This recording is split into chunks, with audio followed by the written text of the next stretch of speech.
hope this doesn't affect my future. Welcome to Hey EW. I am RJ City, and my guest is Rocky Romero. Hey.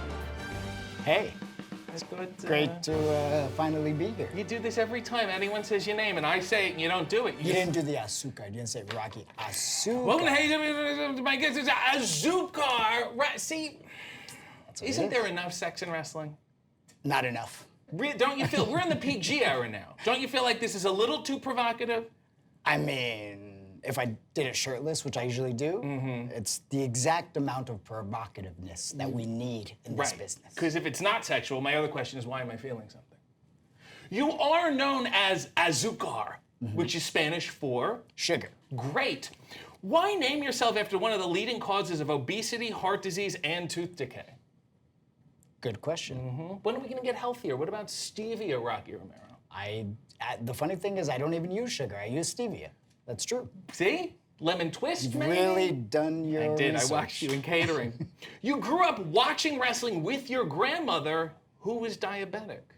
Correct. A little insensitive. No.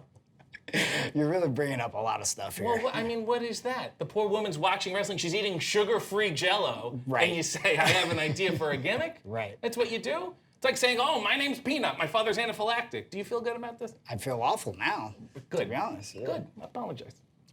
Sorry, Grandma, who's no longer with us, but I'm sorry. The universe. Yes. Yeah. The universe. Yeah. You were trained by Antonio Inoki. Did he actually teach you anything, or did he just slap you around? A lot of slaps. Yeah. Yeah, you know what? Come to think of it, yeah, and I didn't really learn much. Just all slaps, this a guy. lot of ass kickings, yeah. Yeah. Beatings. All right. Quite a curriculum. Did you ever see Bad News Bears 3 with him and Tony Randall? I saw the clip. You did. I did. Yeah, Okay. I did. Now I'm a fan of yours. Now you've really won me over. Finally made it. At the age of 21, you competed in Brazil's Jungle Fight MMA show, where you lost to Masahito Akakihara via submission. Did you just need the cash? I did. It was your one and only MMA fight. You had to go all the way to Brazil. Yeah. It was a cool experience. So got to go. It was literally, they made this arena on top of the Amazon River, and then I decided to hang out all night and get really drunk, and then showed up and then got my ass kicked again. A lot of ass kickings for me. Right. Yeah. So were you getting paid the same whether you won or lost? Yes. Oh, okay. So it's better to lose Who then. won? Yeah, really, absolutely. yeah. Well done. Then you made your way to CMLL, where you wrestled as Havana Brother number 1, Correct. alongside Havana Brother number 2 and Havana Brother number 3, collectively known as Los Havana Brothers. Did you come up with that yourself? I did. I did. Really? And you said, "Let me be number 1." Of course. Cuban Pete was right there. That would have really been the name. Yeah, maybe when you go back, something to think about. You became the first ever CMLL World Super Light Heavyweight Champion. Correct. Is Super Light Heavyweight heavier or lighter than a normal light heavyweight? Lighter, Okay. technically. Yeah. So the Super is it's so light. Right. It's so light, yeah. Okay, Yeah, and then yeah. you won the title numerous times. Yes. Until the title became deactivated and never spoke about again. What happened to the title? So I finally turned it back in about 5 years later. Yeah. And then they restarted the championship recently in the last couple of years. Yes. But never mentioned me at all. I never got to go for it again, or it's just They complete. just wanted yeah. nothing to But do with you at that point. everybody just remembers me as being the first. Wait, you held it for 5 years in your Havana. garage, I assume. I did. My drawer. Yeah, sure. But yeah. Really Havana nice. Brother number 1. Yeah. He's number 1. He is number 1 in many, many ways. You then go to Ring of Honor. Some people call it ROH. Some people call it Raw. Where you're a member of the Havana Pitbulls, the Rottweilers, I guess sort of a pit rock mix, and then the No Remorse Core. What is something you regret? This interview. Sorry. We're not done yet. We have a ways to go. Oh, great. You moved on to New Japan, where you were the 4th incarnation of Black Tiger. Yes. The lifelong nemesis of Tiger Mask, which is it's like the equivalent of being like the new Doctor Who or the next James Bond. I would say like Spider-Man and Venom. I wouldn't. Okay. What do you think they saw in you? They probably, I was a young and up-and-coming wrestler. I was definitely, I just had all the skills that were necessary to be in that position. Right. And then I just needed an opportunity. And this was my big opportunity, my big break. I'm gonna list the other people who have been Black Tiger. You tell me if you've been better or worse than them. Okay. Mark Rollerball Rocco. Better. Good for you. Eddie Guerrero. Worse. Oh, come on. Silver King. Better. Tasahito Takaiwa. Better. Tomohiro Ishii. Worse. Kazushige Nosawa. Better. Ricky Reyes. Better. You know, this character has had multiple ethnicities, and yet no one questions it. I never thought about it until you brought it up. Because it's been white, Japanese, Latino. Quite a stretch for a guy named Black Tiger, don't you think? You were notably a member of Roppongi Vice. Yes. Roppongi being the capital of debauchery in Japan. Correct. Japan's Vegas, would you say? Yes, yes. What's the weirdest thing that's happened to you in Roppongi? Oh, gosh.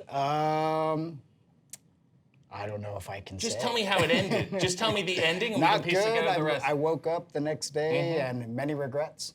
Uh-huh. There's something I regret there. There we go. There we go. Financially, were you at a loss? What happened? Of course, yeah. Were the police involved? Not that I remember, Okay. but I can neither say or comment at this moment due to a pending issue. Yeah. That's a good legal answer. You've come to the ring wearing an eye patch, a crown, a baseball hat, a cowboy hat, a cigar, a bedazzled jacket, a fur coat, a swaddling flag, custom brass knuckles, a necklace, and a string of bullets. Ever thought about just picking one? You know, it just depends on the occasion. Right. You know, and I keep a plethora of accessories in my bag at all times, just in case. Right. Well, if one had to go. Probably the brass knucks, overused, Not overdone. necessary. Yeah, I feel that. It just sometimes feels a little last-minute Halloween costume. Right, but keep the bullets. Keep the bullets. Right. They're easy to travel with. Exactly. Yeah, I just wear them, and don't worry about it. Just tell TSA. Yeah. Can we talk about the eye patch for a second? Sure. You wear it to the ring. First time I saw you, you'll go, oh my God, this man's a hero. He's blind, and I appreciate him. And then you just take it off. Right. What is going on here? The honest truth. Yeah. So when I was Black Tiger, I had a side business of selling masks, and then I needed another accessory that I could sell.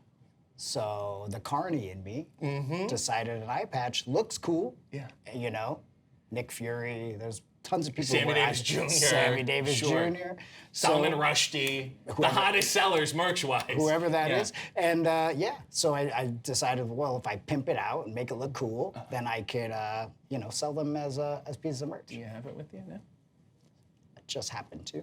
Get out of here! Look at this. Can you? Is it disrespectful if I put it on? I don't know. There's you don't care. You're selling it. No, yeah. Okay, well, this is great. Anyway, that'll be $30. Oh, that's fine. Yeah, I'm happy to cut you a. Oh, it I looks expense it to good. the company. Oh, wow. Huh? Looks Isn't good. this something? Yeah. And it doesn't bother you when you go like aren't the lights blinding? Don't you go like ah? Oh, it's terrible. You don't Yeah. develop like astigmatism. I Are you can't worried wait about to that? take it off. Do you switch the eyes sometimes? No, it's always the left. Wow. Havana Pitbull number 4. As far as I'm concerned, I can't really read these. Here we go. You claim to wrestle sneaky style. Yes. What does that mean? I'm not afraid to bend the rules when needed. You know, the object is to win in professional wrestling, and I do whatever I must do to get to my point, Including selling eye patches. including selling eye patches. One of your finishing moves is called La Bamba. Yes. Where do you think Richie Valens would be today if not for that fatal plane crash? Dang. Next question. Okay. Do you have any other moves named after Buddy Holly or the Big Bopper? Big Bopper would be a great name for a move. Maybe for Havana Brother 1 and 4, maybe that's something that we could collaborate We just on. hit him on the head, call it the Big Boom, Bopper. the Big Bopper. Done and done. You've said the Forbidden Door all started because you sent a text to Tony Khan. Correct. You just texted, hey, Forbidden Door, and he's Hey. like, sounds good. Kind of. Can you text him something else for me? Sure. What do you need? Can you just write that you'll do this for me, please? Okay, thank you. What am I saying? Matineehem. It would be a show in the afternoon. How cool is that? How do I spell that? M-A-N, Okay. no, M-A-T-I-N-E-Y-H-E-M. Matineehem. Great idea. show in the afternoon. Yeah. Make sure he knows Sending it right now. that. I can't wait. This is going to be great. So thank you for creating the Forbidden Door. You're welcome. Do you regret it yet? Absolutely, every year. Yeah, because the door used to go 2 companies back and forth. Right. Right, but now 3 companies, 4 companies. What is the door analogy? It's like a revolving door outside a hotel. That's exactly what I was thinking. Yeah. I would think we should change the name. revolving door. The revolving forbidden door. Because for something that's forbidden, it's quite accessible at this point. At this point, yes. Yeah. Name another company that should join the Forbidden Door. I feel like we're working with all the ones that we want to. Oh, okay. Message received. Despite having 0 corporate experience, you are an executive vice president for both AEW and New Japan. How? I ask myself that every single day. So then my question is, are you phoning in one of these or both of them?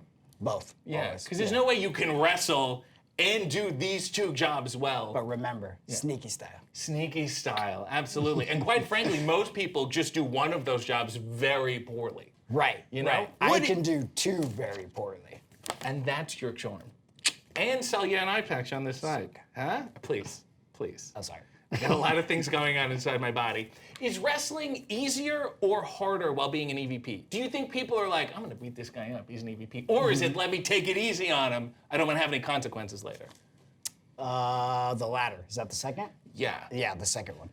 The former is first, the latter, latter is is second. second. And you say you're an EVP in both companies? This is really incredible. You are a wrestling diplomat, though. You've gotten people and companies to work together that I never thought possible. In terms of navigating wrestling politics, everyone's just nuts, right? I can't say, but That's can't it. say. Everyone's just crazy. Yeah. You go, okay, you guys are crazy. I don't know what to tell you. Yeah. How do you navigate this world? it's very, very difficult, but somehow I find a way. Yeah. I'm going to name some people who have been feuding. You tell me how you would get them to work together. Okay. Okay? Bret Hart and Goldberg. Ooh. Probably start with an apology from Goldberg, if you can get one. Excellent. And then probably get the 2 in a room together, let them kind of hash it out. I'm sure Bret would have stuff to say. Goldberg would probably have some stuff to get off his chest. Yeah. But in the end, business is business, right? And yeah, if we've got the deep pockets for it, we can make it happen. Sarah Jessica Parker and Kim Cattrall. They feuding? Are you not up on this? No, I'm She not. was I'm barely not in the last season of the show. She made a little cameo appearance. Kim wants nothing to do with it. It's the whole thing. I mean, I've heard that Sarah's very difficult to work with, and that would be maybe one I would avoid. Yeah. Eddie Kingston and everybody. This is my daily life, you know. So this is one that comes close to home. Yeah. And it's always a work in progress. Right. Maybe sell him an eye patch. As evidence of the time you have on your hands, you're a self-taught rapper and musician, making over 300 songs. Really? Yeah, I guess you're going for quantity here, including your own theme song. I love the Dale Azúcar. Okay. Give me a little with the horns, you know? My favorite part is the horns. Beep beep beep beep beep beep. Beep, beep, beep, beep, beep, beep, beep. Yeah, and then you're like, I'm ready to develop an astigmatism. You know what I'm saying? The other song I love that you did is called Mulholland Drive. Oh, thank you. In which you say, 405, Mulholland Drive, I'm gonna spend the night, girl. I'm gonna spend the night because I wanna be with you. Yeah. You must have really wanted to be with this girl. Well, I wanna. Yeah, be because with sometimes her. I just want to be with a girl, you But- know? But then there's other ones where I'm like, That's the Latino in me, though. right, and that's just a culture of repetition. Yes. Correct. How bad do you want to be with me? 4 times. Right. Yeah. One of my better writing experiences. And I did would it say. work out with that? No, that song didn't do too well. Yeah. All right. Okay. Anyway. All right. You were also on the Talking Shop podcast. Wrestle with a podcast. I couldn't care less. Every wrestler has a podcast. You wrote and starred in the House of Chico. I did. Yes, an animated series spun off from the animated series The Gimmicks, based on your character Chico El Luchador from the Talking Shop universe, which is like, I guess, if Zack Snyder said brother a lot. Right. You know? You really just do whatever you want, huh? I've been very fortunate. Yeah. Yeah. Yeah. Give me a little Chico. I did a deep dive on Chico. I love Chico. I want to see some Chico. Hello, RJ. How are you doing today? I happen to love your eye patch, and what a pleasure it is for you to finally meet me. Yes, it is. It is, Chico. Thank you. Yeah. Thank you so much. You're welcome. So it's just you breathier. That's it? Correct. And slightly my grandma's accent. Uh-huh. Yeah. Diabetic grandma. Your diabetic, Sorry, grandma. sugar-free Jell-O-eating grandmother who you watched wrestling with, she steered you down this path. Yeah. And you said, not only am I going to take your voice, I'm going to also pattern my gimmick after your condition. Sneaky style indeed. Well, this has been an insulin spike. And I wanna thank you. And I wanna thank you. Oh, thank you. Look, can we shimmy together? Sure. Why not? Back and forth though. Maybe like this. Like Oh, a little like grease? Oh, is this like is grease? great. This is like grease. And I'm a 40-year-old playing a 16-year-old. That's wonderful. Well, I don't think you're Rocky, my friend. And I think you're smooth. Oh, thank you. And I think my career's done.